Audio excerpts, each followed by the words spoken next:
What's going on, guys? So I found out some information today. But first, I want to share with you my buddy Exterminator. I'm drinking fat tire, not flat tire. I got a fat tire, see? It is a New Belgium Amber Ale. Not a big ale fan. I'm more of a, what that's called? More of a summer crisp kind of beer drinker, craft beer. You know, the shandies and things like that got a little bit sweeter taste. This ale is kind of approaching it. It's like between light and dark. You know, it's kind of the middle. I don't really care for that too much. But anyways, okay, so I've been using this Kubota stand-on mower every day. I've used it on 1 acre properties. I've used it on my commercial properties. I've used it on small properties, medium properties, big properties. I've driven it through ditches, mowing. I've beaten this thing up, and it still rolls great. I forgot to mention that I purchased it at Lansdowne Moody in my review video. So anybody wanting to know, I purchased that at Lansdowne Moody off East Freeway in Houston, Texas, from William Romero, where I bought my last 7 lawnmowers from. But that thing does great. So comparing that to my Ferris, you know, there's some differences. Of course, the suspension is night and day. There's the two biggest things. There's not even a third. There's the two biggest things that I have noticed between the two mowers.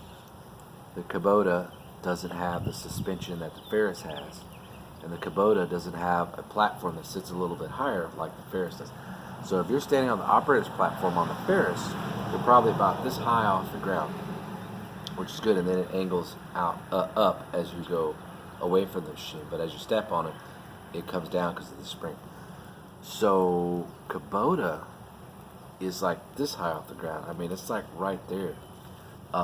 Whenever you go up the ramp, like when you're loading it on the trailer, every time, or go through a ditch, you're feeling it. You know, if it's a steep ditch, you know. And I mean, and you'll feel that too on some of the ditches I do with the Ferris. But if the trailer, you would never feel that. So maybe on their next model, they can put that hinge. Maybe, you know, 3 or 4 inches up higher, maybe 3 inches higher. It'd be great. It'd be like this much. That would be good. As far as the suspension, suspension's not bad. You know, they have this thick rubber stuff folded over like this, and that's the spring, and that's not too bad. It actually does pretty good. When I get out to one of my customers' property where there's a lot of crawfish that dig their holes in the ground when it really floods, and they got those mud towers that stack up, but they're hole down into the ground.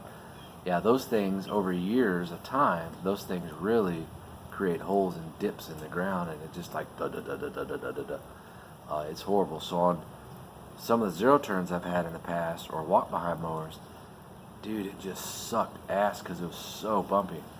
But when I got the Ferris, like the IS700, oh man, dude, it breezed through that property in no time. That 1 acre in no time. That's just that left side of Donna's house where it's majorly bad with that little pond drainages. On the other part, the other 2 areas of the property, the back and the other side is smooth. It's fine. So the suspension is definitely different. And then that platform is a little different. On the Ferris, like the operator's pad, you know, you're leaning forward a little bit more, but the controls are a little closer to you. Where on the Kubota, the pad is a little straighter up, but the controls a little further away from you. So I find myself on the Ferris standing more away from the pad. And I do the same thing with Kubota too, I guess.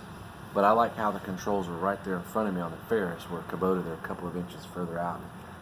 I didn't care for that too much. But it doesn't, you know, like I don't really notice, I'm being nitpicky on that part. That doesn't even bother me to operate it because I don't even notice really. All I'm saying is those are some differences that I've been noticing. The smaller tires on the Kubota, I thought that would be an issue, but that's not the case.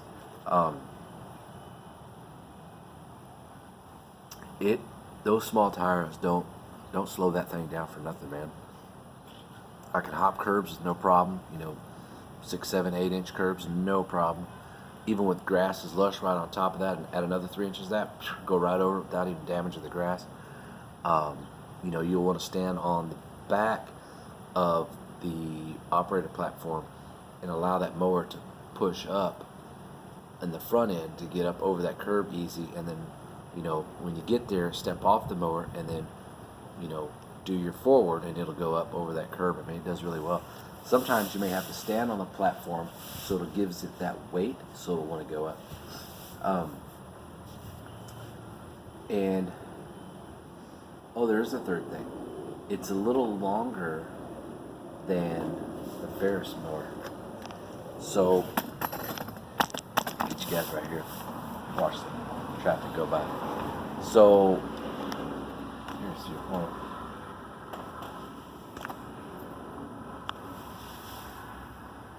See a little traffic goes up. Let me see what's going on. So there's a good car right there. So the front end of the mower is a little longer. So you have, like on the Ferris, the deck, like you're almost on top of the deck just about, but you're not. You got the hydros underneath you, and then the deck starts right away. Well, on the Kubota, you have the hydros underneath you, then you have a space about like this. You have about almost 10 inches, and then the deck, starts and then goes out. But then you have the two casters, they bolt onto the frame, and they stick out at like another 6 inches. So overall, the length, I think I hadn't measured, but maybe 8 inches longer. Oh, maybe even not that long, maybe 6. All I know is that my trailer is a 6x12, so I could take the 36 and the 48 on the Ferris and put it up there and turn it completely perpendicular with no problem. The Kubota, I can do that, but the platform's in the way.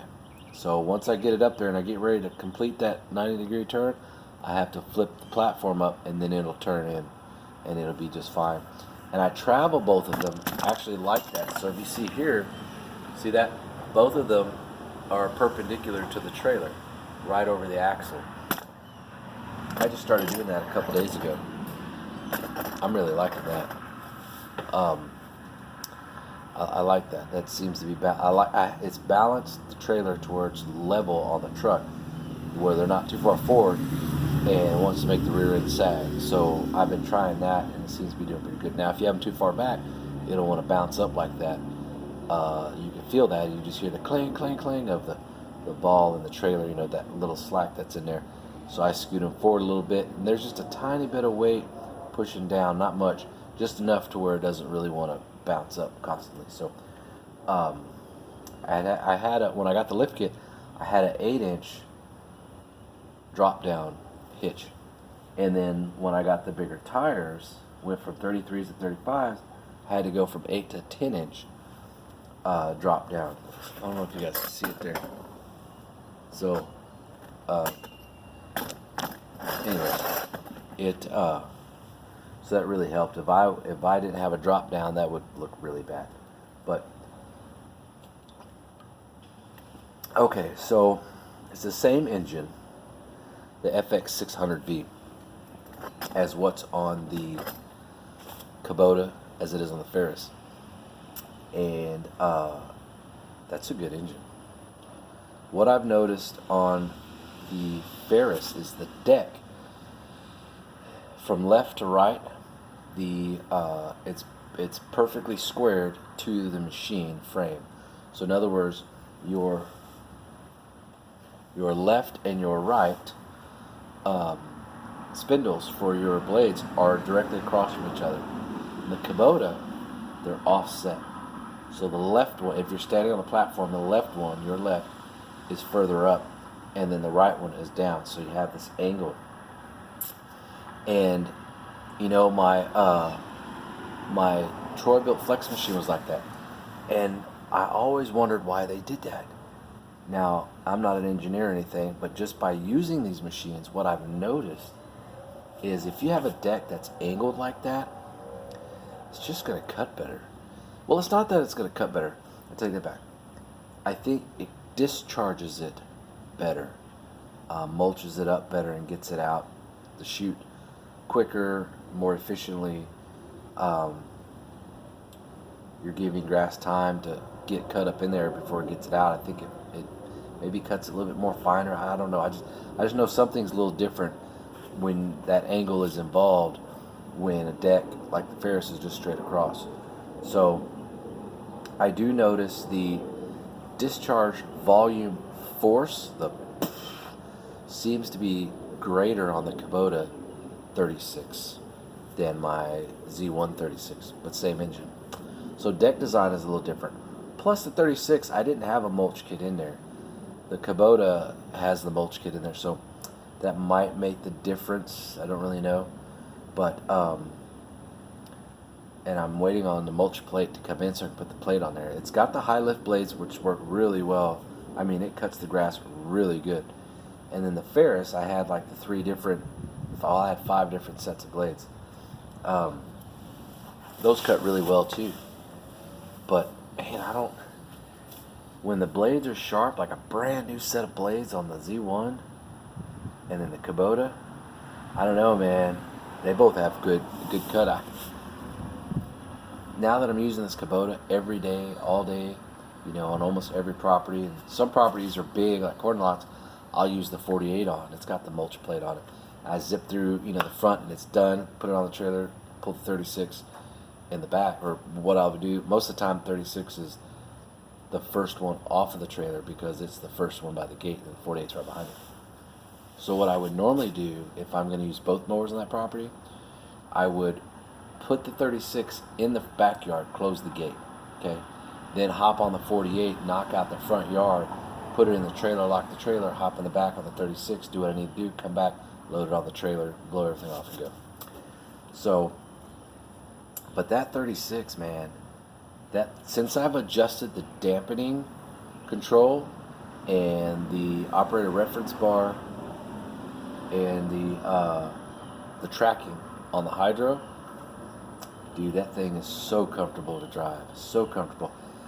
I damn near love the damn thing. It cuts so good. I mean, so good, man. And when you're going across like weekly properties, you're not doing overground, but if you're going across your weekly property, you can't even feel it cutting the grass. And maybe because of that added weight, because it's like 65, 70 pounds heavier than the Z136. So maybe that added weight helps for the better cut. What I have noticed on Kubota, on the push mower that I have, compared to the Troy-Bilt push mower I had, compared to the Snapper push mower, compared to the Toro push mower, I had a couple of them, you guys been watching. And excuse me, a little bit of gas. We had barbecue for dinner. So what I had noticed is, why is the cut cleaner on the Kubota than those other few push mowers that I use? The weight, I think, plays a role, because if a lawnmower is too light, and your grass is tall and thick, that lawnmower is just going to float on top. If it's heavy and it's anchored down into that grass and that blade is turning, it's going to cut it right where it needs to cut it, whatever the height is, and it cuts good. So I think the weight plays a big role in that. I'd like to know how much a Bobcat Quick Cat 36 weighs. I'm curious about that. I think they're going to, I don't know how much they're going to weigh, but anyways, so I think the weight plays a big role on how well something cuts. Like my Kubota push mower, I'll never get rid of that thing, man. Ain't no way in hell. It's got 3-speed shaft-driven transmission. Dude, I never take it out of first gear. It's like your walking pace, but it gives it more a chance to cut and bag, which is mostly what I do with it. And that thing just is so good. And the Kubota stand-on, I'm telling you, dude, if you have a chance to to go to a Kubota dealer and they have that mower and you're able to demo it or maybe contact Kubota and say, hey, I'd like to schedule a demo, I'm telling you, once you get used to the controls, you adjust them how you want to because they can be adjusted to how you like. Don't think that how it is just how it is. Some mowers it is though. Some mowers you really don't have options to adjust things to what feels comfortable for you. So Kubota did a real good number on that. So if you have a chance to do that, I would definitely do that.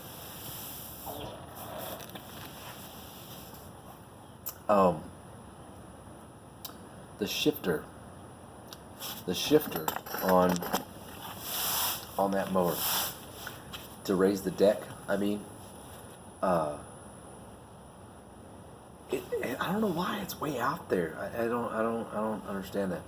It's way out there. Then you got to pull it way in. Where Ferris, it's right here on your left. It's just boom, boom. That's it. So I would like to see, like, it don't even need to be way out there. That's what I don't understand. You could cut half that distance out, still have the same kind of lever. Just bring it back. It doesn't need to be way out there. I was thinking about taking off the little handle and somehow screwing on, or even if I had to take that arm off and put another one on, but a pool ball grip like they have in hot rod cars, dragsters, and that would be my handle. Just that'd be kind of cool. I have to see how I can do that. It may wind up getting stolen if I do that, but if it's welded on or bolted on, whatever, I think it'd be fine. So you have a lot of options. You have 4.5 inches on height, all the way down to, I think it's 1.5. So that's really good. The pin, it's kind of like two L shapes put together. They go in there and then it anchors down. I don't know why they have that, but it could just be one pin that goes straight across. You don't have to have all the other stuff. But like on my Ferris, the pin that I have, that when you adjust the height, that little ball that's on there, after you've had it for a while, it gets stubborn. It doesn't want to go in. A lot of times I'll take some pliers and I'll push on it. That ball will drop down inside because there's a spring in there. That ball will drop down inside, and I just squirt some WD-40 and roll it around and do that, and it does just fine. I did that for a while, and then here recently, like a few months ago, I just grinded that ball down to where, because the pins are standing straight up like that. The pins aren't going anywhere. And they slide in and out. I was fighting to pull the pins out constantly, banging my fingers on stuff. So I filed that little BB down, and on the Ferris it just slides in and out. So easy. So if I can get a pin like that, maybe with the ball though, for the Bobcat, I don't know what diameter it is, then I want to do that, because the other one with the flip thing, that drives me crazy. Plus the cord, the aircraft cable cord already broke on it. I don't know how it broke. Somehow it broke. I don't know if someone cut it or if it got tangled on something. I don't know. But anyways, but it broke, and it was too long. It only needed to be a couple, just enough to go from point A all the way to the end, beginning to the end. We had it way too long. So the cut quality is good. It's got 4-gallon gas tank. But no frickin' fuel gauge. I'm like, how are you gonna make an $8,000 mower? You don't have a frickin' fuel gauge.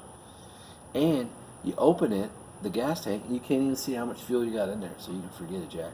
So I guess they figured out, oh well, okay, hey, we'll give you a reserve tank. That gets you about a quarter left. It gets you back to the truck. Okay, yeah, that's nice and all, but I mean, is it end of the world? Is it the end of the world? No, probably not. And if you're used to what you're doing, you know how much gas you're going to be consuming anyways. So at the beginning of every day, I fill everything up, and I never run out. So really, it doesn't even matter having a gas gauge, to be honest.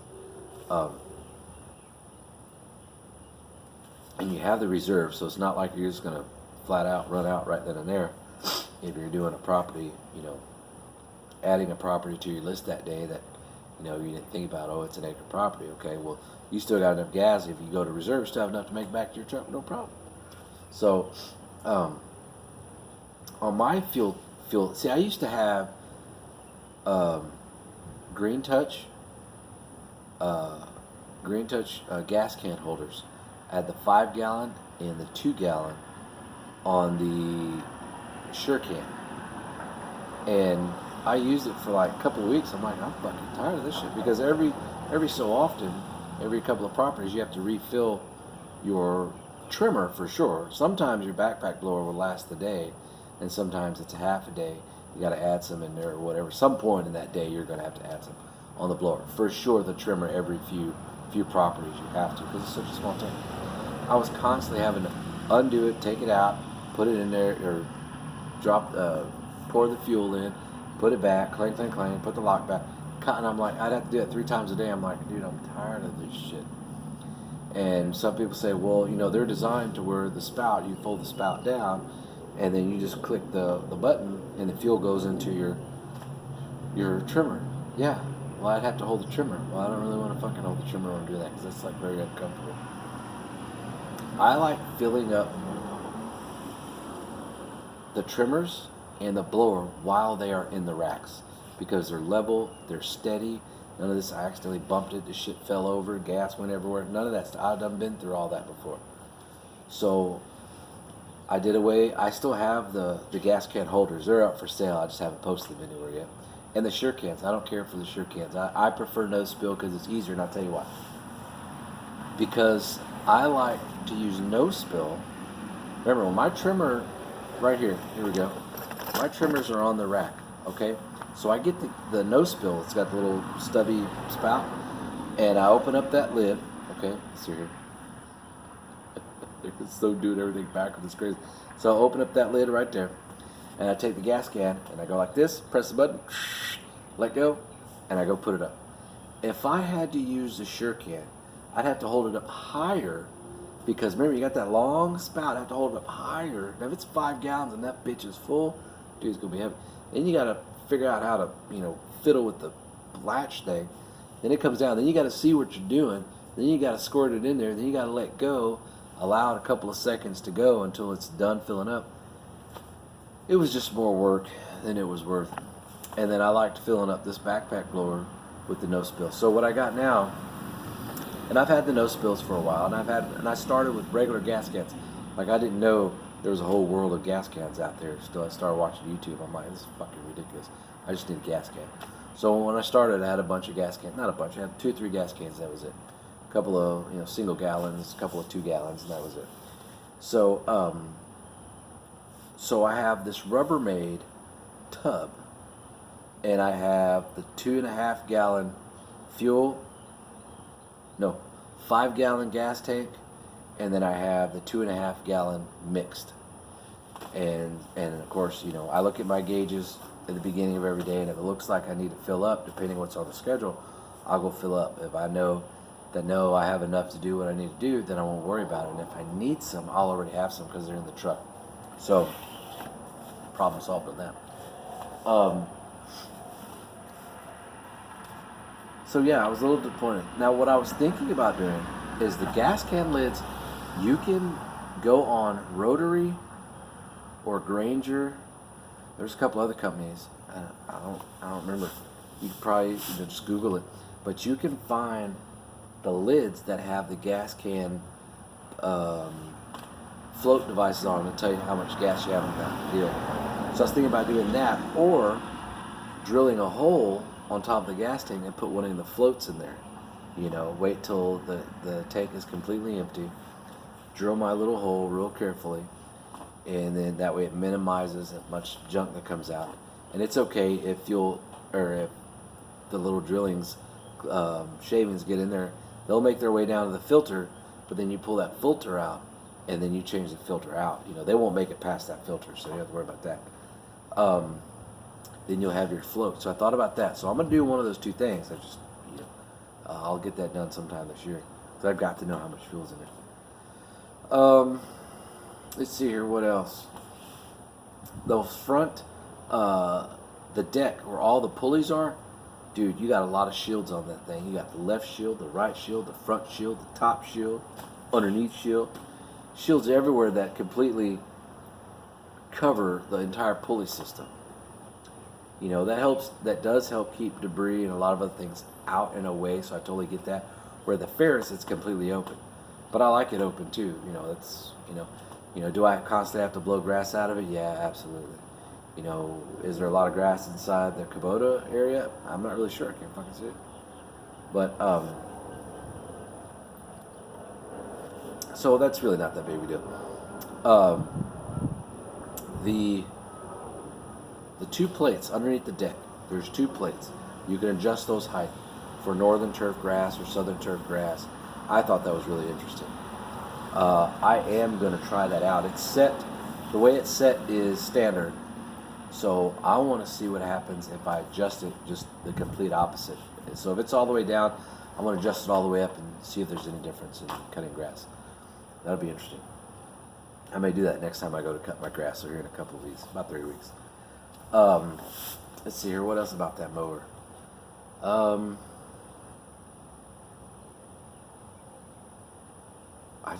It's just a good mower, man. Now at Donna's, she's got that property. If you want to know what I'm talking about, I did that property live a couple weeks ago. So you go back to my last couple of lives, and you'll see I did that 1 acre property. I just filmed the whole thing nonstop. I was there a couple hours, but I also was talking a little bit. That one, you could see where I go down and up, constantly in that ditch area. I'd go down, whoosh, as soon as I hit the bottom, whoosh, turn right around and go right back up with no hesitation. So that's pretty cool. So that property with the Kubota is good. It starts with no problem. I've already done the oil change on it in 5 hours. Well, I did it in 8 hours. I'm supposed to have done it the first one in 5. I think now they're every 50 or something like that. I'll figure it out. So, okay. Now, here's an interesting bit of information I found out today. Here's another difference. The Kubota has non-pneumatic front casters, which I like. So you don't have to worry about getting it flat on 2 tires. That's the rear 2 tires. Ferris is like that on their 36. And their 48 stand-on mowers are the same. I don't know if all 4 stand-on mowers are like that, but I know those 2 are like that. No air in the front tires, airless. So I like that. Okay, so check this out. Some people say, Bobcat makes the Kubota mower. Some people say Bradley, that's a Bradley mower. Bradley makes it for Kubota. Well, both of those are incorrect. In fact, Bradley doesn't make mowers for Bobcat, and they don't make mowers for Kubota. And Bobcat doesn't make mowers at all, period. They're not even a manufacturing company. They are just a label. That's it. Just a label, just a name. Kubota doesn't make their stand-on mowers either.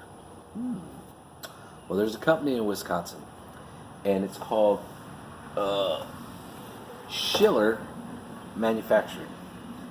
So this is it right here. I had to grab my other phone for it. Schiller Manufacturing. They are in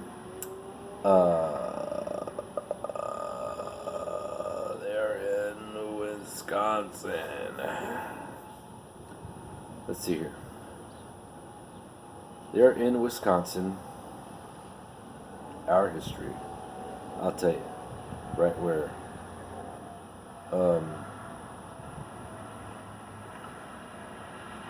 Johnson Creek, Wisconsin. I used to live in Wisconsin. I used to live in Milwaukee, Wisconsin.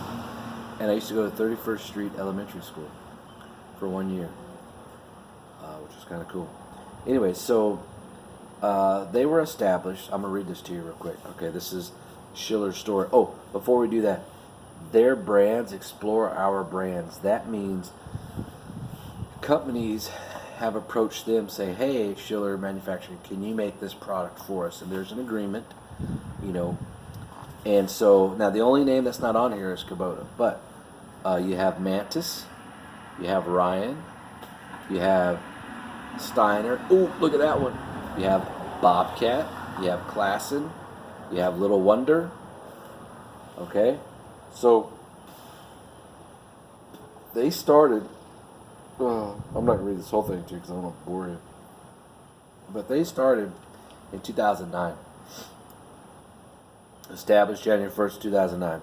The emergence of Schiller Pfeiffer Incorporated, manufacturer of Klassen, Little Wonder, Mantis brand gardening, landscape, and turf care equipment, and commercial grounds care equipment, manufacturer of Bobcat, Ryan, and Steiner brand grounds care equipment. The two companies had been affiliated since August of 2006, with the Commercial Grounds Care Incorporated was established through the acquisition of the Commercial Grounds Care division of Jacobson, a Textron company. Schiller and Pfeiffer Incorporated was established in 1938 in Philadelphia. Ooh, that's a long time, boy. In Philadelphia, Pennsylvania. The formation of Schiller Grounds Care Incorporated has resulted in a combined total of nearly 100 years of engineering and manufacturing expertise. Schiller Grounds Care Incorporated currently operates manufacturing facilities in the U.S. located in Johnson Creek, Wisconsin, and at our corporate headquarters in Southampton, Pennsylvania. The company also operates internationally from its offices in Stockport, England, and in Marly, France. This, along with a comprehensive network of dealers and distributors around the globe, makes Schiller Grounds Care Incorporated a key force within the green industry. And, you know, you can go ahead and read all this other stuff. Oh, hold on, there's a press part in here. Maybe,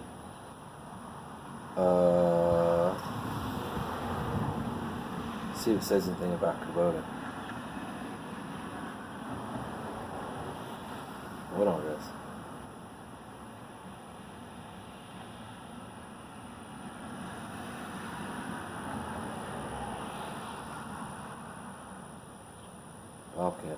Bobcat, and all these other companies over here too.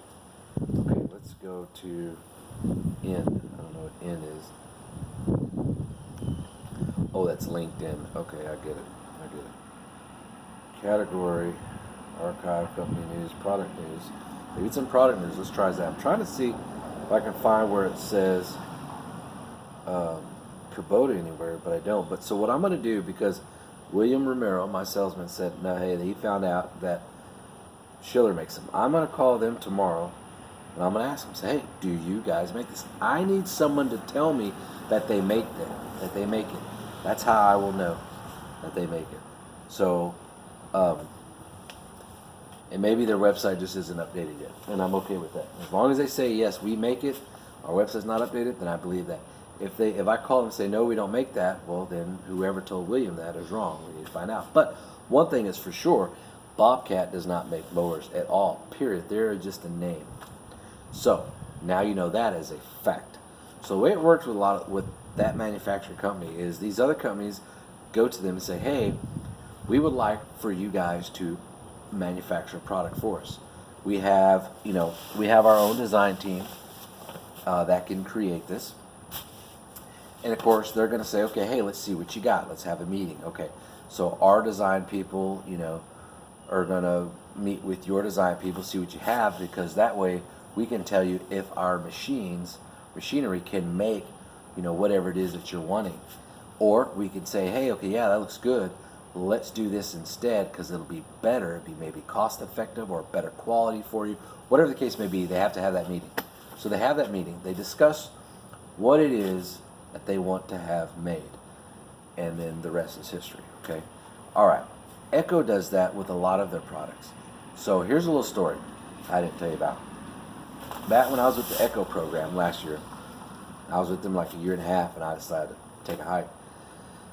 I was doing irrigation repair in Conroe, out in the country, for this guy who owns a company called Electrolink, which is a huge company, huge freaking company. And I did the irrigation repair for their home office here in Spring. It took me for like a week. Paid $3,500.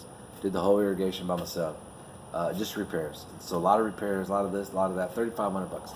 Anyways, later, like a couple months later, he wanted me to redo or to repair the irrigation system out at his ranch. He had, irrigation that was all over his acres out there. So I went out there and did all that. Well, I had to go into town to get parts, right? So like backflow preventer and a bunch of other things. So while I was in there, I noticed, well, hey, this fertilizer spreader looks just like the Echo one that they sent me. They sent me the big 80-pound orange one. You guys remember I did a video on that. And I hated that thing. It was pure junk. It was junk. I hated it. It was just junk. So, anyways, and so I'm like, man, that looks just like it, but it had another brand. It said Chapin on it. So I emailed Anna Marie up at Echo. I said, hey, sent her a couple of pictures. Look, this is exactly the same as y'all's fertilizer spreader, but it's only $160. You guys are selling yours for like $300 and something. And she says, oh, wow, you know. And I said, it's made by Chapin. Do you guys, is that who makes y'all's? And she said, yes, Chapin makes our spreaders. And I said, oh, well, this is the exact same model, same features, same everything. It's $160. Why are you guys selling yours for $300? She goes, oh, well, there obviously must be some differences. And I said, oh no, there's not, because like I know every inch of that fucking spreader. And no, I'm looking at this other one, I'm taking pictures of the entire thing. I'm like, there is no difference. It's the exact same but different color. That's it.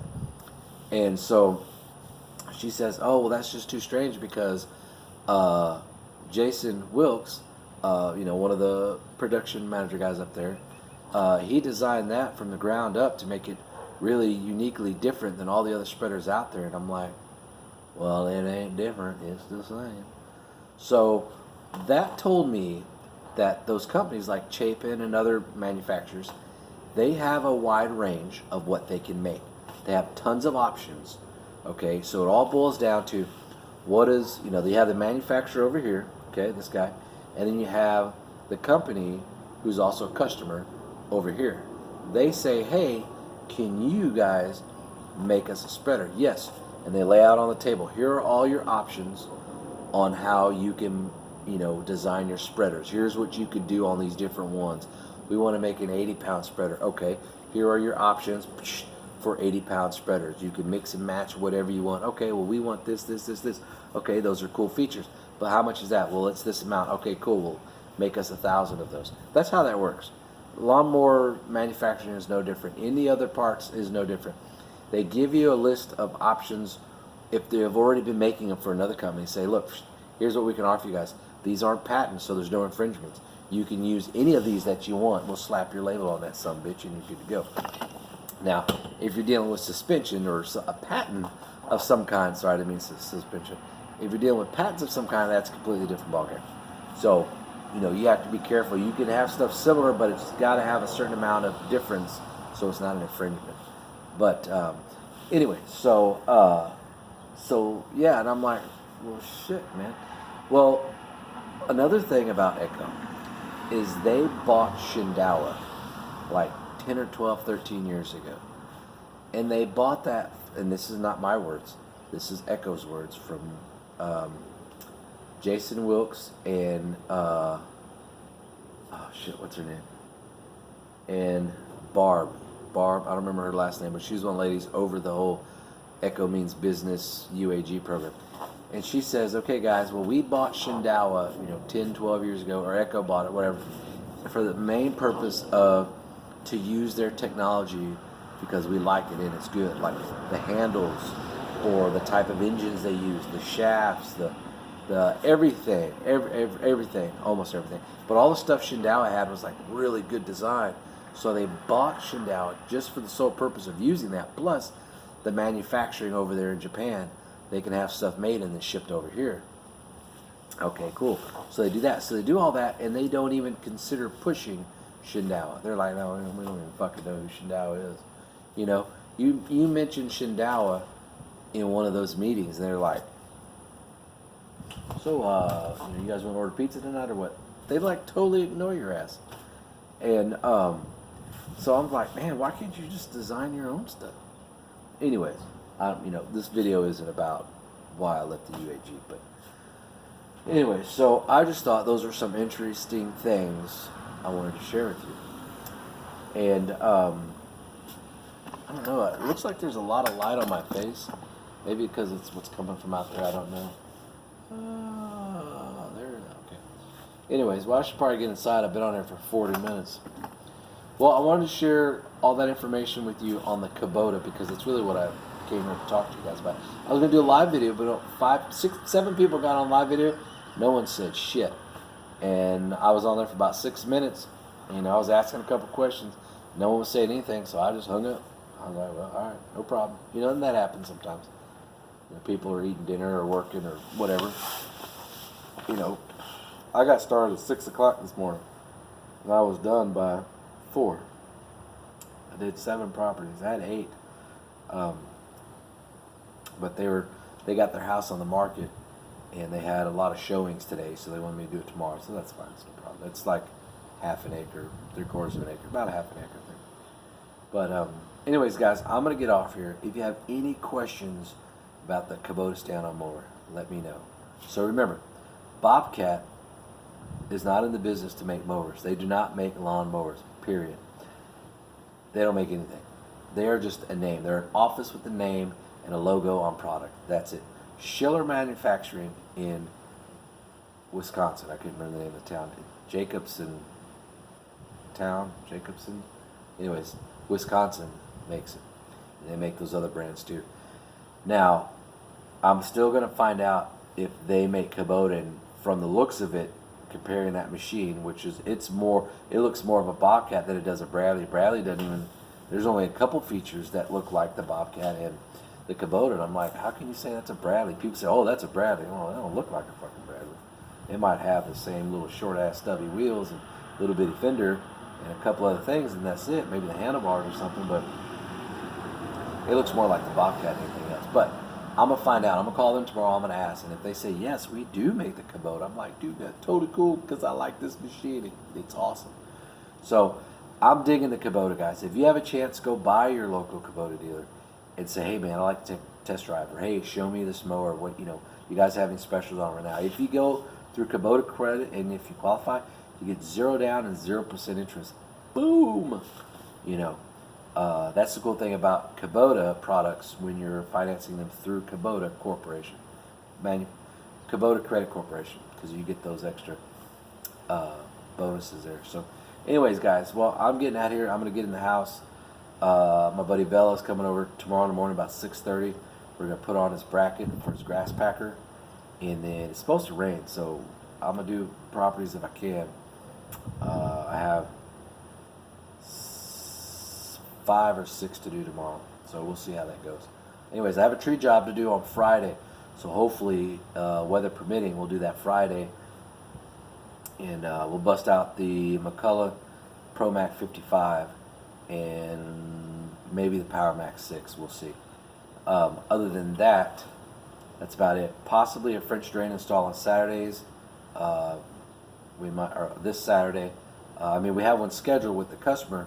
They're just trying to finish up some family matters, and last week they said, well, hopefully we can do it this weekend. So we're close to getting that done. We'll be doing about 120 feet or so of a French drain. So I'll do a video on that as well. Might even run it live, not really sure. So we'll see how all that goes. Well, guys, that's it. You guys have a good evening. We'll see you on the next one. Thanks for watching.